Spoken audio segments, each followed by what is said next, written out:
শিক্ষার্থীরা, ছাগলনাইয়া মহিলা কলেজ থেকে আমি প্রভাষক তানজিনা আফরোজ তোমাদেরকে জানাই স্বাগতম। তোমাদের সাথে আলোচনা করছি পদার্থবিজ্ঞান প্রথম পত্রের পর্যাবৃত্ত গতি নিয়ে। এখানে একটা দেখতে পাচ্ছ ঘড়ির ছবি আছে। আমরা আজকে সময় নির্ণয় করব। নিশ্চয় ঘড়ির সাহায্যে আমরা সময়টা নির্ণয় করি। তাহলে শুরু করা যাক। আমরা জানি সরল দোলকের একটি নির্দিষ্ট দোলনকাল আছে। একে ব্যবহার করে দোলক তৈরি করা হয়েছে। দোলক ঘড়িতে ধাতু নির্মিত একটি বিশেষ ধরনের দোলক ব্যবহার করা হয়। এই যে এখানে দেখতে পাচ্ছ, এটা হচ্ছে একটা দোলক, এটা হচ্ছে একটা ধাতু নির্মিত একটি বিশেষ ধরনের দোলক। এটি দোলার সময় ঘড়ির কাঁটাকে ঘোরায়। এটা যখন দুলবে তখন ঘড়ির কাঁটাগুলো কি করবে? ঘুরবে। দোলক ঘড়িতে ব্যবহৃত দোলকটি একটি সেকেন্ড দোলক, অর্থাৎ এটি প্রতি 2 সেকেন্ডে একটি পূর্ণ দোলন দেয়। প্রতি 2 সেকেন্ড পর পর একটি কী করে? একটা পূর্ণ দোলন সম্পন্ন করে। দোলকটি এক প্রান্ত থেকে অপর প্রান্তে যাওয়ার সময় একবার টিক শব্দ করে এবং ঘড়ির কাঁটা 1 সেকেন্ড সরে যায়। ঘড়ির কাঁটা ঘোরাতে ব্যয়িত শক্তি। ঘড়ির কাঁটা ঘোরাতে যে শক্তিটা ব্যয় হয় একটি সর্পিলাকার স্প্রিং থেকে সরবরাহ করা হয়। এই যে ভিতরে ঘড়ির ভিতরে যে যন্ত্র আছে সেখানে একটা সর্পিলাকার স্প্রিং আছে। সেই স্প্রিং থেকে কি করা হয়? ঘড়ির কাঁটা ঘোরাতে ব্যয়িত শক্তিটা কি করা হয়? সরবরাহ করা হয়। স্প্রিংটিকে প্রথমে পেঁচিয়ে রাখা হয়। প্রথমে স্প্রিংটাকে কী করা হয়? পেঁচিয়ে রাখা হয়। একে দম দেয়া বলে। এতে স্প্রিংটিতে বিভব শক্তি সঞ্চিত হয়। এতে স্প্রিংটিতে কি শক্তি সঞ্চিত হয়? বিভব শক্তি সঞ্চিত হয়। এই বিভব শক্তি দোলকটিকে অনবরত শক্তি সরবরাহ করে অবিরাম দুলতে সাহায্য করে। স্প্রিংটিতে যে বিভব শক্তিটা সঞ্চিত হবে সেই বিভব শক্তিটা কি করবে? দোলকটিকে এই দোলকটিকে অনবরত কি করবে? শক্তি সরবরাহ করে, মানে শক্তি যোগান দিয়ে এটাকে কি করবে? দুলতে সাহায্য করবে। স্প্রিংয়ের সঞ্চিত বিভব শক্তি শেষ হয়ে গেলে পুনরায় এটিকে দম দিতে হয়, বা পুনরায় এটি কি করে? রেস্ট নেয়। আচ্ছা, দোলক ঘড়ির দোলকের সাথে একটি স্ক্রু যুক্ত থাকে। এটার সাথে কি করা হয়? একটি স্ক্রু যুক্ত থাকে। স্ক্রুটিকে ঘুরিয়ে দোলকের কার্যকর দৈর্ঘ্য পরিবর্তন করা যায়। স্ক্রুটিকে ঘুরিয়ে দোলকের কার্যকর দৈর্ঘ্যটা কি করা যায়? মানে এটাকে ছোট বড় করা যায়। ঘড়িটি যেখানে ব্যবহার করা হবে সে স্থানের অভিকর্ষজ ত্বরণের সাথে মিলিয়ে কার্যকর দৈর্ঘ্য এমন করা হয় যেন দোলনকাল 2 সেকেন্ড হয়। ধরো আমরা ঘড়িটা একটা স্থানে ইউজ করলাম, সে স্থানে অভিকর্ষজ ত্বরণটা পরিমাপ করলাম। অভিকর্ষজ ত্বরণের সাথে কার্যকর দৈর্ঘ্য যেটা, সেটা এমন করা হয়েছে, মানে হিসাব করে এমন করা হয়েছে যে দোলনকাল 2 সেকেন্ড হয়। তবে শীতকালে দোলক ঘড়ির কী করা হয়? কার্যকর দৈর্ঘ্য হ্রাস পায়, মানে কমে যায়। দোলক ঘড়ির শীতকালে দোলক ঘড়ির কার্যকর দৈর্ঘ্যটা কী করা হয়? কমে যায়। দোলনকালটাও কমে যায়। কার্যকর দৈর্ঘ্য কমে গেলে কী করা হয়? কি হয়? দোলনকালটাও কমে যায় এবং ঘড়ি কী করে? তখন দ্রুত চলে। হ্যাঁ, আবার গ্রীষ্মকালে দোলকের কার্যকর দৈর্ঘ্য বৃদ্ধি পায়। গ্রীষ্মকালে কি হয়? মানে এটা ধাতু নির্মিত ঘড়ি, তো সেই জন্য যখন এটা মানে ঠান্ডা পড়ে তখন এটা সংকুচিত হয়ে যায়, আবার যখন গরম পড়ে তখন এটা প্রসারিত হয়ে যায়। গ্রীষ্মকালে দোলকের কার্যকর দৈর্ঘ্য বৃদ্ধি পায়, ফলে দোলনকালটি কি হয়? বেড়ে যায় এবং ঘড়ি ধীরে চলে। তাই শীতকাল ও গ্রীষ্মকালে দোলকের সাথে যুক্ত স্ক্রু ঘুরিয়ে কার্যকর দৈর্ঘ্যটা সমন্বয় করা হয়। আগে যে এরকম কার্যকর দৈর্ঘ্য ছিল, শীত ও গ্রীষ্মের সাথে মিলিয়ে সেরকম একই কার্যকর দৈর্ঘ্য কী করা হয়?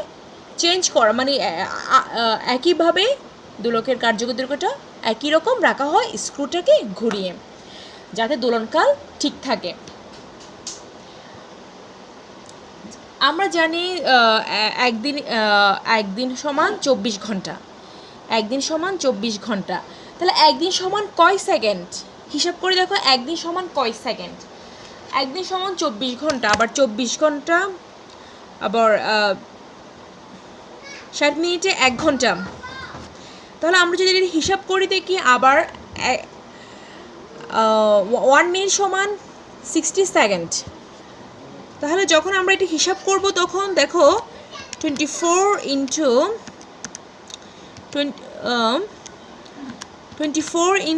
60 ইন্টু 60, এটিকে যদি আমরা এভাবে হিসাব করি, দেখো শিক্ষার্থী ক্যালকুলেটরে 24 ইন্টু দেখো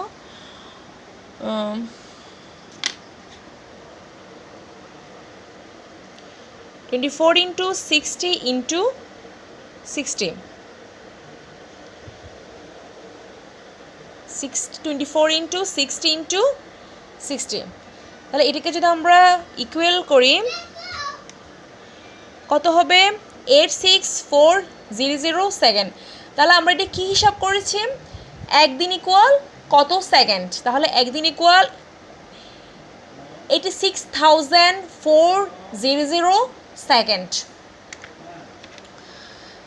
তাহলে সঠিক সময় নির্দেশকারী একটি দোলক ঘড়ি দিনে কতটি অর্ধ দোলন দেয়, 86400। এটা অর্ধ দোলন কেন বলেছে, এটা তোমার একদিন ইকুয়াল কত সেকেন্ড সে হিসেবে হিসেব করেছে। এখন যখন আমরা আরেকটি হিসাবে আসতেছি শিক্ষার্থীরা, আরেকটি হিসাবে দেখো এটা হচ্ছে সরল দোলকের সাহায্যে সময় নির্ণয়। সরল দোলকের সাহায্যে সময়টা কিভাবে নির্ণয় করা হবে সেটা আমরা এখন দেখব। সরল দোলকের সাহায্যে সময় নির্ণয়, দেখো এখানে সঠিক সময় নির্দেশ করে একটি দোলক ঘড়ি দিনে 86400টি অর্ধ দোলন দেয়। দোলক ঘড়ি দ্রুত বা ধীরে চললে নিচের পদ্ধতিতে দোলনকাল নির্ণয় করা যায়। দ্রুত বা ধীরে আমরা দুটো বের করব, একটা হচ্ছে দ্রুতর জন্য আর একটা হচ্ছে ধীরতার জন্য। এখন দেখো এখানে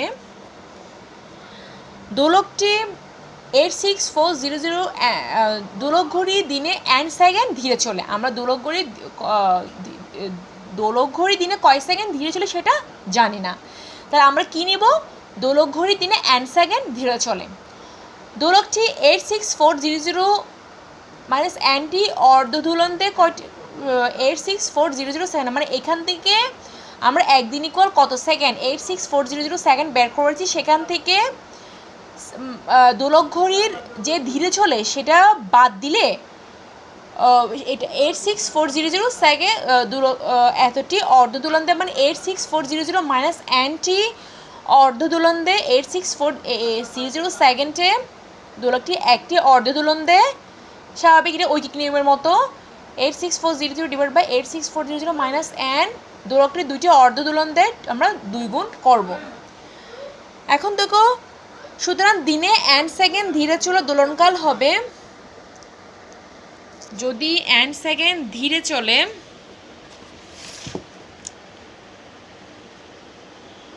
কিসের দোলক ঘড়ি এন্ড সেকেন্ড ধীরে দোলনকাল হবে 2 ইন্টু 86, এটা হচ্ছে। আবার দোলক ঘড়ি যদি দ্রুত চলে, এটা আমরা এটা হিসাব করেছি ধীরে চলে, সেই জন্য এটাকে মাইনাস এন মাইনাস হয়েছে, এখন হবে এন প্লাস, সেকেন্ডের সাথে এন প্লাস হবে। দোলকটি 86400 প্লাস এনটি অর্ধ দোলন দেয় 86400 সেকেন্ডে, দোলকটি একটি অর্ধ দোলন দেয় 86400 ডিভাইড বাই 86400 প্লাস এন সেকেন্ডে। তারপরে দেখো দোলকটি দুটি অর্ধ দোলন দেয় 2 ইন্টু 86400 ডিভাইডেড বাই, এই যে দেখো দুইটি, এই যে 2 গুণ হয়েছে আগের মতো, এই যে আগের মতো, তারপরে এইটা এখানে প্লাস হয়েছে দিনে। সুতরাং দিনে এন সেকেন্ড দ্রুত চললে দোলনকাল হবে 2 ইন্টু 86400 প্লাস এন সেকেন্ড।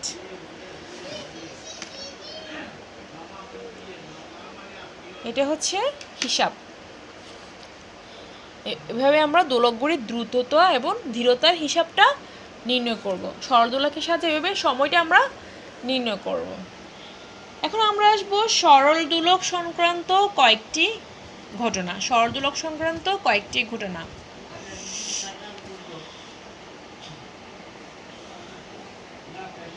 দোলক ঘড়ি, দেখো এখানে দোলক ঘড়ি সংক্রান্ত কয়েকটি ঘটনা। দোলক ঘড়িটি যদি পাহাড়ের উপর নিয়ে যাই আমরা যখন দোলক ঘড়িটি পাহাড়ের উপর নিয়ে যাই তখন কি হবে, পাহাড়ের উপর অভিকর্ষ ত্বরণের মানটা কি ভূপৃষ্ঠ অভিকর্ষ ত্বরণের মানের চেয়ে বেশি। আমরা পাহাড়ের উপর যখন নিয়ে যাব সেটার অভিকর্ষ ত্বরণটা কি, অভিকর্ষ ত্বরণটা কি হবে ভূপৃষ্ঠ অভিকর্ষ ত্বরণের মানের চেয়ে কম। যেহেতু দোলকের দোলনকাল টি অভিকর্ষ ত্বরণ জি এর বর্গমূলের ব্যস্তানুপাতিক, তাহলে কি হবে, আমরা কি পাবো, এটা টি ইজ প্রপোর্শনাল টু 1/√g। তাই পাহাড়ের উপর জি এর মান কমে যাওয়ায় দোলনকাল বেড়ে যাবে। জি এর মান কমলে কি করবে, কারণ এটা ব্যস্তানুপাত, এই জন্য এটার দোলনকাল বাড়লে জি কমে যাবে বা অভিকর্ষ ত্বরণ কমে যাবে। দোলনকাল বেড়ে গেলে অভিকর্ষ ত্বরণের মানটা কি কমে যাবে। আচ্ছা, অর্থাৎ 2 সেকেন্ডের চেয়ে বেশি হবে। দোলনকালটা কি কত হবে, 2 সেকেন্ডের চেয়ে বেশি হবে। কিন্তু সেকেন্ড দোলকের দোলনকাল তো 2 সেকেন্ড। যেহেতু দোলনকাল বেড়ে যায় তাই ভূপৃষ্ঠ অপেক্ষা পাহাড়ের চূড়ায় দোলক ঘড়ির সময় হারাবে বা দ্রুত চলবে, কারণ 2 সেকেন্ডের চেয়ে বেশি হলে দোলক ঘড়ি আর কোনো মান দিতে পারবে না, সেজন্য সময় হারাবে। দোলক ঘড়িটি যখন খনির ভিতর নিয়ে যাওয়া হয়, তোমরা তো খনি চিনো, যখন খনির ভিতর এটাকে নিয়ে যাওয়া হবে তখন কি হবে, খনির ভিতরে অভিকর্ষ ত্বরণের মান ভূপৃষ্ঠে অভিকর্ষ ত্বরণের মানের চেয়ে কম। যেহেতু দোলকের দোলনকাল টি অভিকর্ষ ত্বরণ জি এর বর্গমূলে ব্যস্তানুপাতিক, সেহেতু কি হয়, জি এর মান কমে যাওয়ায় জি এর মান কি হয়, খনির ভেতর জি এর মান কমে যাবে, ফলে দোলনকাল বেড়ে যাবে। তাহলে এটা কি হবে, কি করবে, একইভাবে পাহাড়ের উপর যখন নিয়ে যাব তখন যে ঘটনা ঘটবে আর দোলক ঘড়িকে খনির ভিতর যখন নিই তখন একই ঘটনা ঘটবে।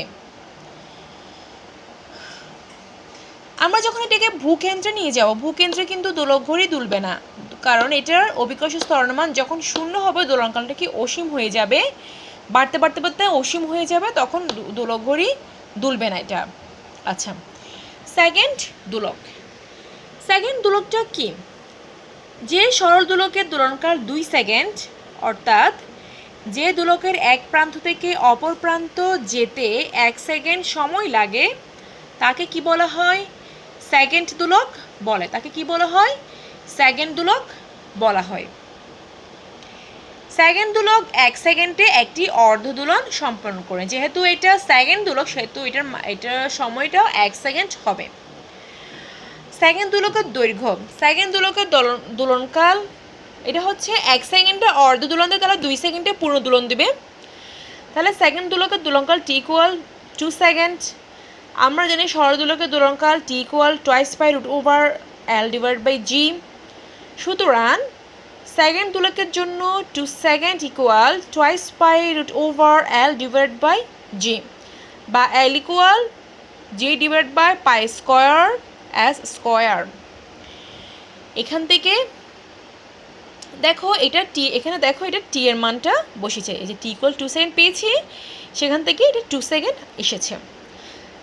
তাহলে দেখো শিক্ষার্থী এটাকে বর্গমূল করেছে, বর্গমূল করলে এটাকে কি হবে, এটাকে 4s² হবে, 4s² হবে, এটাও কি হবে 4π² হবে, আর এটাও রুটটা উঠে যাবে, রুট উঠে গেলে এল এর মানটা আমরা এই মানটা পাবো, L ইকুয়াল g/π²s²। সুতরাং দেখা যায় যে সেকেন্ড দোলকের দৈর্ঘ্য অভিকর্ষ ত্বরণের উপর নির্ভর করে। সেকেন্ড দোলকের দৈর্ঘ্য অভিকর্ষ ত্বরণের কি সমানুপাতিক।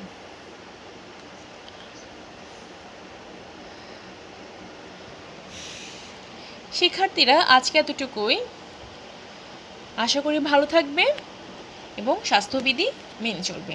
আল্লাহ হাফেজ।